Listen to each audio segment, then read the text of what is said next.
رمضان رمضان اس کی بڑی ہے شان۔ بسم اللہ الرحمن الرحیم۔ السلام علیکم ورحمۃ اللہ وبرکاتہ۔ آج کے ہمارے درس قرآن کا عنوان حضرت ابراہیم علیہ السلام ہے۔ حضرت ابراہیم خلیل اللہ ہیں، یعنی اللہ رب العزت کے گہرے دوست۔ آپ ابو الانبیاء ہیں۔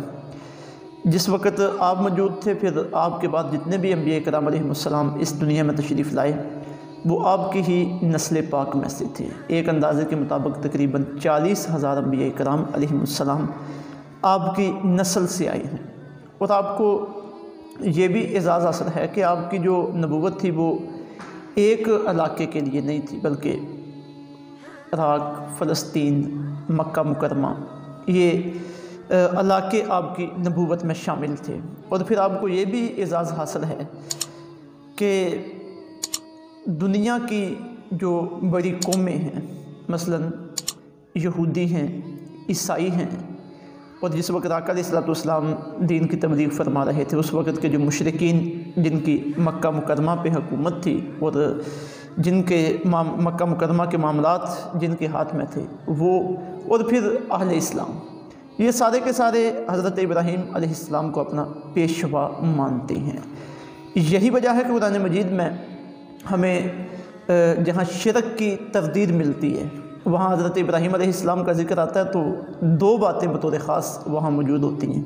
ایک حنیفہ، کہ وہ باطل سے منہ پھیر کر خالصتاً اللہ رب العزت کی طرف متوجہ ہو چکے تھے، تو اللہ رب العزت اس سے ان لوگوں کو دعوت فکر دیتے ہیں جو حضرت ابراہیم علیہ السلام کو اپنا پیشوا بھی مانتے ہیں لیکن پھر بھی کفر و شرک میں پڑے ہوئے ہیں۔ مثلا اس وقت کے مشرکین یا یہودی اور عیسائی جو دعوے دار تو آسمانی مذاہب کے ماننے کے ہیں، لیکن حقیقت میں کفر اور شرک ان کے قلوب و اذہان میں رچ بس چکا ہے۔ اور ان لوگوں کے جو دعوے ہوتے تھے کہ ہم حضرت ابراہیم کے زیادہ قریب ہیں، ہم حضرت ابراہیم کے زیادہ قریب ہیں، تو بالخصوص مشرکین کو تو یہ کہا گیا کہ وما کان من المشرکین۔ حنیفہ کے بعد دوسری بات بطور خاص یہ آپ کے لیے آتی ہے کہ آپ مشرکین میں سے نہیں تھے۔ اور جو یہ کہتے تھے کہ ہم حضرت ابراہیم کے قریب ہیں، تو ان کا رد اللہ رب العزت نے سورہ آل عمران کی آیہ نمبر 68 میں ان الفاظ میں فرمایا کہ ان اول الناس بابراہیم، کہ بے شک حضرت ابراہیم علیہ السلام کے قریب وہ لوگ ہیں للذین اتبعوہ، جنہوں نے ان کی پیروی کی، وہ توحید پرست تھے، جنہوں نے توحید کو سینے کے ساتھ لگایا، وہ حضرت ابراہیم کے قریبی ہیں۔ پھر آگے ارشاد فرمایا وَهَذَا النَّبِيُّ وَالَّذِينَ آمَنُوا، اور حضرت ابراہیم کے قریبی وہ ہیں جو اس نبی مکرم صلی اللہ علیہ وسلم کو ماننے والے ہیں، وہ بھی، اور یہ نبی مکرم صلی اللہ علیہ وسلم بھی حضرت ابراہیم علیہ السلام کے قریبی ہیں۔ یہ یہودیوں، عیسائیوں اور مشرکین کا رد کیا گیا کہ تم محض دعوے کرتے ہو، حقیقت میں حضرت ابراہیم کے جو قریبی ہیں وہ یہ نبی مکرم جناب سیدنا محمد مصطفیٰ صلی اللہ علیہ وسلم اور اہل ایمان ہیں۔ حضرت ابراہیم علیہ السلام کا ذکر اللہ رب العزت نے قرآن مجید کی 25 صورتوں میں کیا ہے، اور یہ کل 63 آیات بنتی ہیں جن میں آپ کا ذکر آیا، یعنی آپ ان انبیاء کرام علیہ السلام میں سے ہیں کہ جن کا کثرت کے ساتھ قرآن مجید میں ذکر موجود ہے۔ حضرت ابراہیم علیہ السلام کی پیدائش عراق کے شہر بابل کے علاقے کونی میں ہوئی۔ وہاں نمرود اس وقت بادشاہ تھا، تو قرآن مجید میں جہاں تفصیل کے ساتھ آپ کا تذکرہ موجود ہے، وہاں نمرود کے ساتھ آپ کا مکالمہ بھی موجود ہے، اور پھر نمرود کا آپ کے لیے، آپ کو جلانے کے لیے آگ کا تیار کرنا، پھر آپ کا وہاں نعرہ حق بلند کرنا اور آگ کا آپ کے لیے ٹھنڈا ہو جانا، یہ ساری باتیں قرآن مجید کا حصہ ہیں۔ جب نمرود کے ساتھ آپ کا یہ معاملہ آگ والا پیش آیا تو وہاں سے پھر اس کے بعد آپ نے ہجرت فرمائی۔ آپ ہجرت فرما کے پھر عراق کے شمالی علاقے حران کی طرف چلے گئے، وہاں سے آپ فلسطین کی طرف گئے۔ آپ کی بیوی سارہ اور آپ کے بھتیجے حضرت لوط علیہ السلام جو اللہ کے نبی تھے وہ، اور پھر ان کی بیوی، یہ 3 شخصیات آپ کے ساتھ تھیں۔ جب آپ فلسطین پہنچتے ہیں تو وہاں راستے میں ایک اور خاتون کے ساتھ آپ نے نکاح کیا جن کا نام تاریخ میں حضرت ہاجرہ سلام اللہ علیہا کے نام سے ہم جانتے ہیں۔ پھر 2 بیٹے بھی وہاں آپ کے ہوئے، حضرت اسماعیل اور حضرت اسحاق۔ پھر آپ نے وہاں فلسطین جا کے جب رہائش اختیار کی تو اپنے بھتیجے حضرت لوط کو دعوت و تبلیغ کے لیے اور اللہ رب العزت کی طرف سے ان کی نبوت کی جو ذمہ داری لگی تھی اس کے لیے آپ نے آپ کو یعنی حضرت ابراہیم علیہ السلام نے حضرت لوط کو بحیرہ مردار کے کنارے آباد کیا، جسے بحیرہ لوط بھی کہا جاتا ہے۔ آپ نے وہاں اپنی نبوت کا پیغام لوگوں میں عام کیا اور حضرت ابراہیم خود فلسطین میں ٹھہرے رہے۔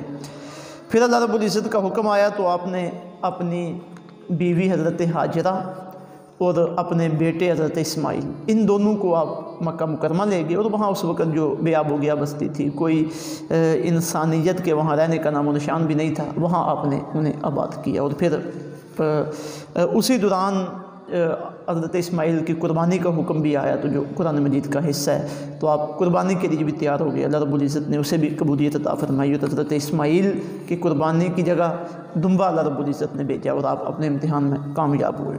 پھر اسی دورانیے میں اس کے بعد آپ نے خانہ کعبہ کی جو پہلے سے بنیادیں موجود تھی ان پہ اللہ رب العزت کے حکم سے آپ نے تعمیر بھی کی، اور لوگوں کو حج کے لیے بلایا بھی، حج کا پیغام بھی دیا، حج بھی آپ نے کیا۔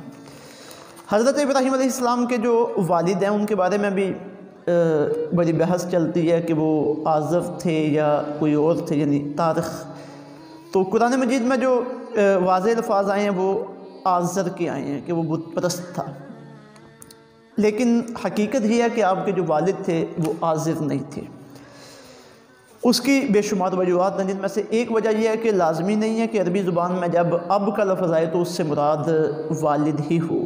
عربی زبان میں اب کا لفظ بول کے چچا بھی مراد ہوتا ہے، اور یہ آزر کا لفظ بطور اب جہاں حضرت ابراہیم علیہ السلام کے لیے بولا گیا ہے وہاں مراد آپ کا باپ نہیں ہے بلکہ آپ کا چچا ہے۔ مثلا قرآن مجید سورہ البقرہ کی آیت نمبر 133 میں اللہ رب العزت نے حضرت یعقوب علیہ السلام کا قول نقل کیا کہ آپ نے اپنے بیٹوں سے پوچھا کہ میرے بعد تم کس کی پوجا کرو گے، کس کی عبادت کرو گے؟ تو اس وقت انہوں نے عرض کیا نعبد الہک و الہ آبائک ابراہیم و اسماعیل و اسحاق، کہ ہم آپ کے بعد آپ کے الہ کی پوجا کریں گے اور آپ کے آباء و اجداد ابراہیم، اسماعیل اور اسحاق کے الہ کی پوجا کریں گے۔ یہ حضرت یعقوب کے بیٹے حضرت یعقوب کو جواب دے رہے ہیں، اور کیفیت یہ ہے کہ حضرت یعقوب بیٹے ہیں حضرت اسحاق کے، اور حضرت اسماعیل حضرت یعقوب کے بیٹوں کے آبا نہیں ہیں بلکہ ان کے چچا ہیں۔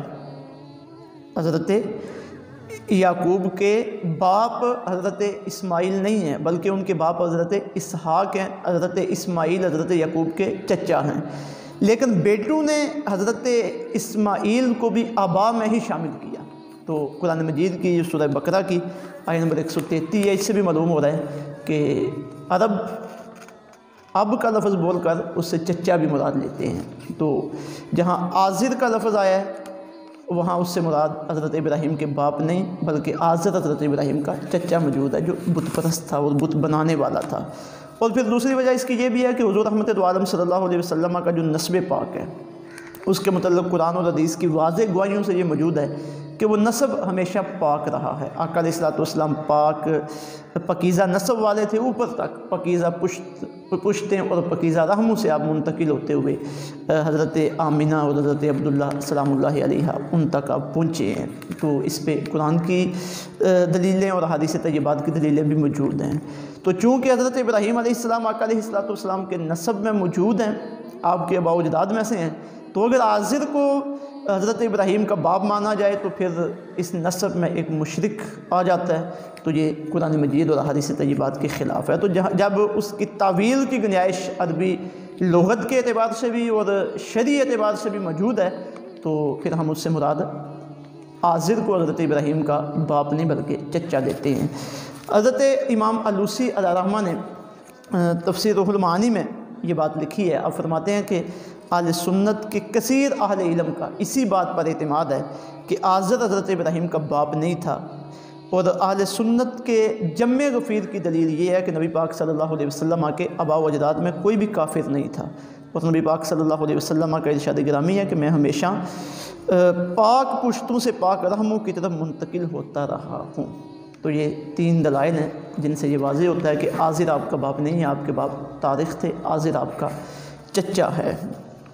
حضرت ابراہیم علیہ السلام نے اپنا جو تبلیغی دورانیہ گزارا، یہ سارے معاملات جب پایہ تکمیل تک پہنچ گئے، آپ کی جو ذمہ داری تھی وہ پایہ تکمیل تک پہنچی، اللہ رب العزت نے اسے قبول کیا، تو پھر آپ کی جو وفات ہے یہ فلسطین کے شہر حبرون میں ہوئی، جس کا نام الخلیل بھی ہے، اور وہی آپ کی قبر مبارک موجود ہے۔ یہ آپ کا تعارف ہے۔ اب ہم قرآن مجید میں آپ کا جو تذکرہ ہے اس کی طرف آتے ہیں۔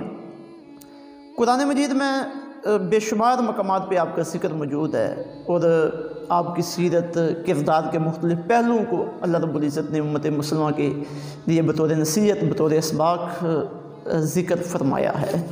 ہمارے اس مختصر پروگرام میں ان سب کا احاطہ تو ناممکن ہے۔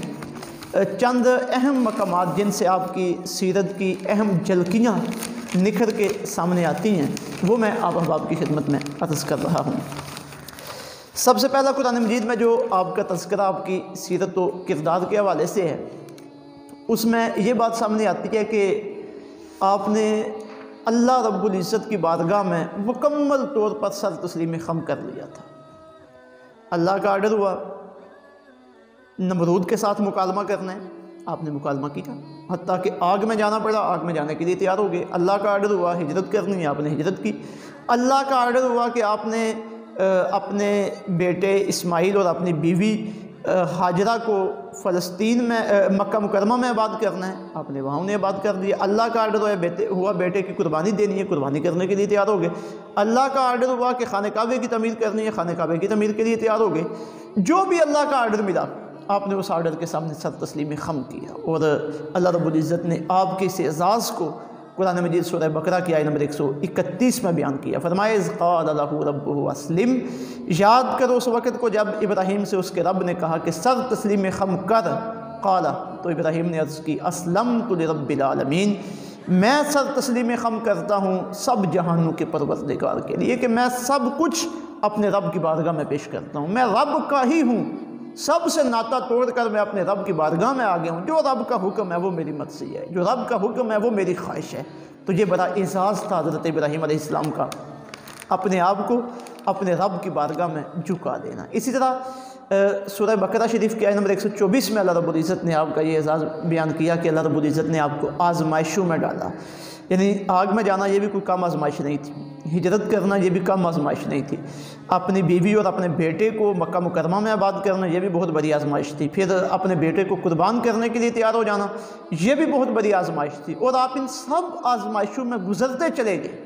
جب گزرے تو اللہ نے بڑے اعزاز عطا فرمائے۔ ارشاد باری تعالیٰ ہے وَإِذِ ابْتَلَىٰ إِبْرَاهِيمَ، یاد کرو جب اللہ رب العزت نے آزمایا ابراہیم کو، آزمایا ربہ، اس کے رب نے، بِکَلِمَاتٍ، چند باتوں کے ساتھ، فَأَتَمَّهُنَّ، تو وہ انہوں نے ان سب کو پورا فرما دیا، یعنی ہجرت بھی کی، بیٹے کو قربان کرنے کے لیے بھی تیار ہو گئے، آگ میں جانے کے لیے بھی تیار ہو گئے، اور اپنی بیوی اور اپنے بیٹے کو اپنے سے دور کرنے کے لیے بھی تیار ہو گئے، ہر کام کے لیے تیار، جس امتحان میں ڈالا اسی امتحان میں تیار۔ تو فرمایا فَأَتَمَّهُنَّ، انہوں نے سب آزمائشوں کو پورا کر دکھایا۔ قال، پھر اللہ نے فرمایا انی جاعلک للناس اماما، اے ابراہیم میں تجھے لوگوں کا امام بنانے والا ہوں۔ تو پھر جب آزمائشوں میں اترے، اللہ کی رضا میں ہر حال میں راضی رہے، تو آج چاہے وہ بت پرست ہوں، چاہے وہ یہودی ہوں، چاہے وہ عیسائی ہوں، چاہے وہ مسلمان ہوں، سارے حضرت ابراہیم کے سامنے اپنے سر کو جھکاتے ہیں کہ ابراہیم ہمارے امام ہیں، ابراہیم ہمارے پیشوا ہیں، ابراہیم ہمارے نبی ہیں، ابراہیم ہمارے بزرگ ہیں۔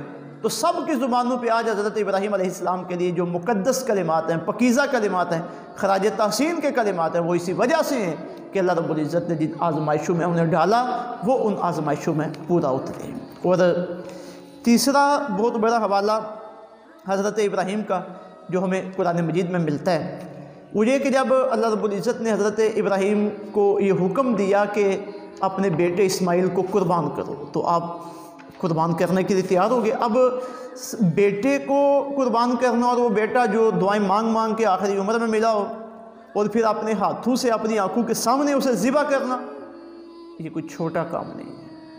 آج ہم بھی کتنی نعمتیں ہمارے پاس موجود ہیں، اللہ کی راہ میں خرچ کرنے کا جب وقت آئے، وقت دینے کا، مال دینے کا، اپنی اولاد کو اللہ کے راستے میں لگانے کا، تو کئی رکاوٹیں ہمارے سامنے ہوتی ہیں، لیکن یہاں تو بیٹے کی گردن پہ چھری چلانا ہے۔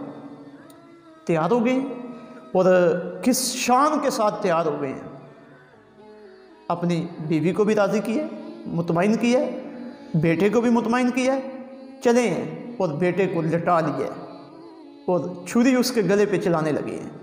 سورہ صافات میں اللہ رب العزت نے ذکر کیا ہے فلما اسلما وتلہ للجبین، آیہ نمبر 103 ہے، فلما اسلما وتلہ للجبین، جب دونوں نے سر تسلیم خم کر لیا، باپ بیٹے نے، ابراہیم نے بھی اسماعیل نے بھی، اور باپ نے بیٹے کو ماتھے کے بل لٹا دیا۔ اب ساری کائنات حیران تھی کہ باپ بیٹے کے ساتھ کیا کرنے لگا ہے۔ باپ تو خدا سے بیٹے مانگتے ہیں، لیکن یہاں باپ بیٹے کو خدا کے راستے میں ذبح کرنے کے لیے تیار ہو گیا ہے، لٹا دیا ہے۔ بس اللہ کو یہی مقصود تھا کہ میں دیکھوں تو صحیح ابراہیم کے دل میں میری محبت زیادہ ہے یا اولاد کی محبت زیادہ ہے۔ جب یہ معاملہ سامنے آ گیا، ابراہیم کا امتحان پورا ہو چکا تھا، آزمائش میں کامیاب ہو چکے تھے، تو ارشاد باری تعالیٰ ہوا وَنَادَيْنَاهُ يَا ابراہیم، ہم نے آواز دی اے ابراہیم قد صدقت الرؤیا، تحقیق تو نے اپنے خواب کو سچ کر دکھایا۔ یہ معاملہ کیونکہ خواب میں یہ حکم ہوا تھا، اور نبیوں کے خواب وہی ہوتے ہیں، سچے ہوتے ہیں۔ اِنَّا كَذَلِكَ نَجْزِي الْمُحْسِنِينَ، بے شک ہم نیکوکاروں کو ایسے بدلہ دیا کرتے ہیں۔ اِنَّ هَذَا لَهُوَ الْبَلَاءُ الْمُبِينُ، بے شک یہ ایک بڑی کھلی آزمائش تھی۔ وَفَدَيْنَاهُ بِذِبْحٍ عَظِيمٍ، ہم نے اس کے فدیے میں ایک بہت بڑی شاندار قربانی رکھی، یعنی حضرت اسماعیل کے فدیے میں جنت سے دمبا بھیجا، جنتی چیز کو قربان کروایا۔ وَتَرَكْنَا عَلَيْهِ فِي الْآخِرِينَ، اور ہم نے ان کا عظیم ذکر پچھلوں تک میں چھوڑ دیا۔ آج قیامت تک امت مسلمہ عید الاضحیٰ کے موقع پہ قربانی کرتی ہے۔ یہ کس اسلامی عقیدت پیش کیا جا رہا ہے؟ جناب حضرت ابراہیم کو۔ کس اسلامی عقیدت پیش کیا جا رہا ہے؟ جناب حضرت اسماعیل کو۔ پھر آگے دیکھیے اعزاز اس امتحان میں جو پورا اترے، فرمایا سلام علی ابراہیم، سلام ہو ابراہیم پر۔ اللہ کا سلام حضرت ابراہیم پہ آ رہا ہے، قرآن کا حصہ بنایا گیا، قیامت تک آنے والے لوگ پڑھیں، اور آزمائشوں کے معاملے میں، اللہ کو راضی کرنے کے معاملے میں حضرت ابراہیم کے نقش قدم پہ چلیں۔ پھر آگے ارشاد فرمایا کذالک نجزی المحسنین، ایسے ہی ہم بدلہ دیتے ہیں مخلصوں کو۔ جو بھی مخلص ہو جائے، ہمارے ساتھ لو لگا لے، ہم اسے ہمیشہ کی عزت عطا کر دیتے ہیں، ہم اسے ہمیشہ کی ناموری عطا کر دیتے ہیں، اپنے قریب کر لیتے ہیں۔ پھر آگے ارشاد فرمایا انہ من عبادنا المؤمنین، وہ جو ابراہیم تھے نا، بے شک وہ ہمارے ماننے والے بندوں میں سے تھے، اہل ایمان میں سے تھے۔ تو یہ تیسرا بڑا اعزاز اور بڑا کارنامہ جو سورہ صافات میں اللہ رب العزت نے حضرت ابراہیم کا بیان کیا ہے۔ پھر اسی طرح آخری جو بات عرض کر رہا ہوں قرآن مجید سے حضرت ابراہیم علیہ السلام کے حوالے سے، وہ کعبے کی تعمیر اور پھر کعبے کی آبادکاری کے لیے، پہلے کعبے کی آبادکاری کے لیے اور مکہ مکرمہ کی آبادکاری کے لیے پہلے اپنی اولاد کو وہاں پہ آباد کرنا، پھر خانہ کعبے کی تعمیر کرنا، یہ بھی بڑی خوبصورت باتیں ہیں۔ اور حضرت ابراہیم علیہ السلام کی سیرت و کردار کے بڑے خوبصورت یہ نمونے ہیں، اور امت مسلمہ کے لیے اس میں بڑے پیغام بھی موجود ہیں۔ پہلی بات یہ سورہ ابراہیم علیہ السلام کے اندر ہے، یہ حضرت ابراہیم کے نام پہ قرآن مجید کی پوری سورہ مبارکہ موجود ہے۔ اس میں ذکر ہے کہ جب حضرت ابراہیم علیہ السلام اللہ کے حکم سے اپنی اولاد کو آباد کرنے کے لیے اس ویران سرزمین جسے مکہ کہتے ہیں وہاں جب پہنچے ہیں، تو قرآن مجید میں اللہ رب العزت نے اس کا ذکر کیا ہے۔ وَإِذْ قَالَ ابراہیم، یاد کرو جب کہا ابراہیم نے، ربی اے میرے رب، اجعل هَذَا الْبَلَدَ آمِنًا، اس شہر کو پرامن کر دے، اس شہر کو امن والا بنا دے۔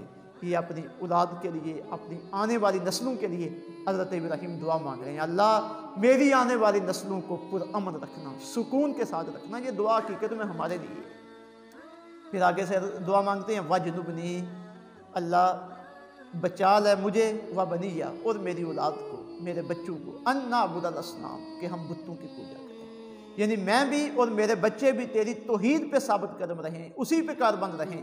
پھر آگے آپ عرض کرتے ہیں ربنا، ایک آیت چھوڑ کے اگلی آیت ہے، ربنا اے میرے رب، انی اسکنت، بے شک میں نے بسا دیا ہے، آباد کر دیا ہے، من ذریتی، اپنی اولاد میں سے بعض کو، بوادن، اس بستی میں، غیر ذی زرع، جس میں زراعت نہیں ہوتی، بوادن عند بیتک المحرم، تیرے حرمت والے گھر کے پاس۔ اللہ یہاں اور تو کچھ نہیں ہے، ایک اعزاز ہے کہ تیرا عزت والا گھر یہاں پہ موجود ہے۔ اب بسایا میں نے، یہاں پہ کیوں ہے انہیں؟ کس مقصد کے لیے؟ ربنا اے میرے رب، لیقیموا الصلاۃ، تاکہ یہ یہاں رہ کے تیری نماز قائم کرتے رہیں۔ نماز قائم کرنے کے لیے، تیری فرما برداری کے لیے میں نے انہیں یہاں پہ آباد کیا ہے۔ پھر آگے آپ عرض کرتے ہیں فَجْعَلْ أَفْئِدَةً مِّنَ النَّاسِ، اللہ تو لوگوں کے دل ان کی طرف مائل کر دے، تَهْوِي إِلَيْهِمْ، تاکہ وہ ان کے ساتھ محبت کریں، وَارْزُقْهُم مِّنَ الثَّمَرَاتِ، اور انہیں پھلوں سے روزی عطا کرنا، لَعَلَّهُمْ يَشْكُرُونَ، تاکہ وہ تیرا شکر ادا کریں۔ اب ایک ہی دعا میں آپ نے کتنی چیزیں اپنی اولاد کے لیے مانگنی ہیں۔ اللہ میں نے اپنی ذمہ داری ادا کر دی ہے، اب تو کرم نوازی فرما، یہ نماز بھی قائم کرتے رہیں، اکیلے ہیں لوگ بھی ان کے پاس آ کے رہیں، تاکہ انہیں اکیلے رہنے کا احساس نہ ہو، پریشان نہ ہو، وحشت نہ ملے، اور اللہ انہیں رزق بھی عطا کرنا، رزق بھی عطا کرنا، اس حوالے سے جو پریشان نہ ہو۔ تو دو دعائیں مانگی ہیں، ایک اللہ نے ان کی عبادت کے لیے دعا مانگی، اللہ سے عبادت کے لیے دعا مانگی، اللہ تیری عبادت کرتے رہیں۔ دوسرا دعا مانگی اللہ انہیں رزق عطا فرما۔ پتہ چلا کہ اپنی اولاد کی تربیت ہمیں دو حوالوں سے کرنی چاہیے، ایک دنیا کے حوالے سے، ایک دین کے حوالے سے۔ دین کے حوالے سے یہ کہ انہیں اللہ کا فرما بردار بنانا چاہیے، دنیا کے حوالے سے یہ کہ ان کے دنیا کے مستقبل کے لیے سوچنا چاہیے کہ وہ کس طرح باعزت زندگی اس دنیا میں گزار سکیں گے۔ یہ دعائیں حضرت ابراہیم اپنی اولاد کے لیے مانگ رہے ہیں۔ پھر عرض کرتے ہیں مالک مولا ربنا اے میرے رب انک تعلم ما نخفی وما نعلن، تو خوب جانتا ہے جو ہم چھپا کے رکھتے ہیں، جو ہم ظاہر کرتے ہیں۔ وما یخفی علی اللہ من شیء فی الارض ولا فی السماء، اور کوئی بھی چیز زمین و آسمان میں ایسی نہیں ہے جو اللہ سے پردے میں ہو۔ پھر عرض کرتے ہیں الحمدللہ الذی، سب تعریفیں اس اللہ کے لیے ہیں، اللہ وہب لی علی الکبر اسماعیل و اسحاق، جس نے مجھے بڑھاپے میں اسماعیل اور اسحاق عطا فرمائے۔ ان ربی لسمیع الدعاء، بے شک میرا رب دعاؤں کو بہت زیادہ سننے والا ہے۔ رب اجعلنی، اے اللہ مجھے بنا دے، مقیم الصلاۃ، نماز قائم کرنے والا، ومن ذریتی، اور میری اولاد کو بھی نماز قائم کرنے والا بنا دے۔ ربنا وتقبل دعا، اور اے اللہ ہماری دعا کو قبول فرما دے۔ ربنا اغفر لی، اللہ مجھے بھی بخش دے، ولوالدیہ، میرے والدین کو بھی بخش دے، وللمؤمنین، اور سب اہل ایمان کو بخش دے، یوم یقوم الحساب، جس دن حساب قائم ہوگا۔ یہ اس وقت کی آپ کی دعائیں ہیں، اپنے لیے، اپنے والدین کے لیے، اپنی اولاد کے لیے، قیامت تک آنے والے لوگوں کے لیے، جب آپ اپنی اولاد کو وہاں پہ آباد کر رہے تھے۔ اب اولاد آباد ہو گئی ہے، وہاں آزمائشوں سے گزرے ہیں، پھر خانہ کعبے کی تعمیر کا آرڈر ہوا، خانہ کعبہ تعمیر کیا۔ اب خانہ کعبہ تعمیر کرنے کے بعد جو آپ نے دعائیں مانگی ہیں وہ بھی انتہائی اہم ہیں۔ جب خانہ کعبے کی باپ بیٹا دونوں نے مل کے تعمیر کی، اور اس کے بعد جب دعائیں مانگنے لگے تو وہ دعائیں قرآن مجید میں اللہ رب العزت نے ذکر کی ہیں۔ سورہ البقرہ شریف کی آیت نمبر 127 سے آیت نمبر 129 تک۔ وَإِذْ يَرْفَعُ إِبْرَاهِيمُ الْقَوَاعِدَ، وہ منظر یاد کرو جب اٹھا رہے تھے ابراہیم بنیادیں من البیت، خانہ کعبے کی، و اسماعیل، اور اسماعیل بھی، یعنی دونوں باپ بیٹا خانہ کعبے کی بنیادیں اٹھانے لگے۔ کیا دعائیں مانگی انہوں نے؟ ربنا تقبل منا، اللہ ہم سے یہ خدمت قبول فرما لے، انک انت السمیع العلیم، بے شک تو سننے والا اور خوب جاننے والا ہے۔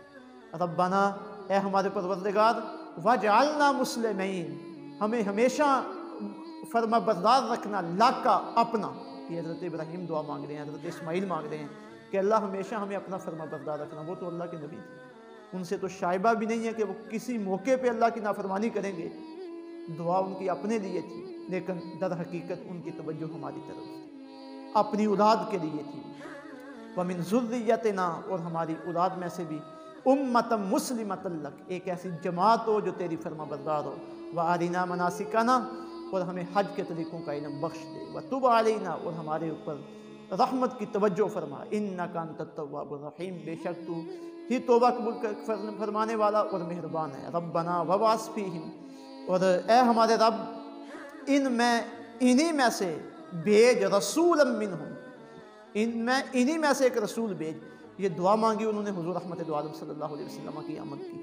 یتلو علیہم آیاتی کا، جو وہ رسول آ کے ان کے سامنے تیری آیتیں تلاوت کرے۔ ویعلمہم الکتاب والحکمہ، اور انہیں کتاب و حکمت کی تعلیم دے۔ ویزکیہم، اور ان کا تزکیہ کرے، انہیں صاف ستھرا کرے۔ انک انت العزیز الحکیم، بے شک تو ہی غالب حکمت والا ہے۔ یہ حضرت ابراہیم علیہ السلام کی دعائیں ہیں، اور حضرت ابراہیم علیہ السلام کا قرآن مجید کی روشنی میں مختصر تذکرہ ہے۔ تو حضرت ابراہیم علیہ السلام کا یہ تذکرہ جو قرآن کی روشنی میں ہم نے بیان کیا، اس سے جو ہمارے لیے نصیحت کے موتی نکلتے ہیں قرآن مجید کی روشنی میں، ان میں سب سے پہلی بات ہے کہ اللہ رب العزت کے سامنے سر تسلیم خم کر دے۔ جو اللہ کا حکم ہے اس کے سامنے ہمارا سر جھکا ہوا ہے، اپنی خواہش دنیا کے معاملات، دنیا کی رکاوٹیں، جانی مالی رکاوٹیں، یہ اللہ کے حکم کے سامنے کچھ بھی نہیں ہے۔ پہلے اللہ کا حکم ہے، پھر دوسرے کام۔ یہ آپ کی سیرت کا پیغام ہے۔ دوسرا اخلاص، اللہ کے لیے اپنے آپ کو خالص کر لینا، ہر کام اخلاص کے ساتھ کرنا، مخلص ہو جانا اللہ کے سامنے۔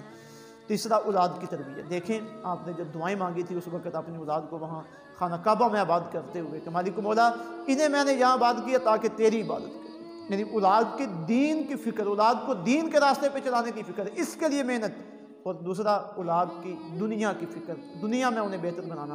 ہمارے ہاں دنیا کے لیے تو کوشش کی جاتی ہے، دین کے لیے کوشش نہیں کی جاتی۔ ہمارے باپ حضرت ابراہیم کا ہمارے لیے پیغام ہے کہ اولاد کے لیے دنیا کے لیے بھی کوشش کرنی ہے، دین کے لیے بھی کوشش کرنی ہے۔ پھر اللہ رب العزت کی طرف سے جو آزمائشیں ہیں ان آزمائشوں پہ پورا اترنا۔ جب بندہ مشکل وقت گزار لیتا ہے ان آزمائشوں سے گزرتے ہوئے تو اللہ رب العزت بڑے احساس بندے کو عطا فرماتا ہے، بڑی کرم نوازیاں بندے پہ فرماتا ہے۔ اللہ رب العزت حضرت ابراہیم علیہ السلام کی سیرت و کردار کو سمجھ کر اس پہ عمل پیرا ہونے کی توفیق عطا